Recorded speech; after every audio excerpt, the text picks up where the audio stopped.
আগামী জাতীয় সংসদ নির্বাচনে ৩০০ আসনে প্রার্থী দিতে চায় জাতীয় নাগরিক পার্টি। ভোটের মাঠে নিজেদের অবস্থানের জানান দিতে দলের তৃণমূলকে আরও শক্তিশালী করার পরিকল্পনা আছে।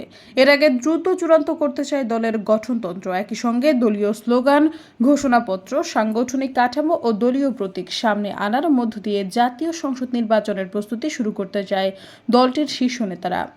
দলের ব্যানারে নির্বাচনে অংশ নিতে চাইলে নির্বাচন কমিশন থেকে এনসিপির নিবন্ধন নিতেই হবে। এজন্য দলের গঠনতন্ত্র সহ আরও কিছু শর্ত পূরণ করতে হবে। সে লক্ষ্যেই নেতারা কাজ করছেন। আপাতত দলের কোনো সহযোগী সংগঠন করার পরিকল্পনা তাদের নেই। এখনও যুব, শ্রমিক, নারী ও ছাত্র উইং করা হতে পারে। জাতীয় নাগরিক পার্টির সিনিয়র যুগ্ম আহ্বায়ক সামান্তা শারমিন বলেন, নতুন কিংবা পুরনো সব রাজনৈতিক দলের প্রত্যাশা থাকে জাতীয় নির্বাচনের সব আসনে প্রার্থী দেওয়া। এনসিপি গণ অভ্যুত্থানের মাধ্যমে দেশের রাজনীতিতে উঠে এসেছে, তাই এ দলের টার্গেট সবগুলো আসনে প্রার্থী দেওয়া। সেভাবে দলকে এগিয়ে নেওয়া হবে। তিনি বলেন, দলের গঠনতন্ত্রের খসড়া তৈরির কাজ চলমান।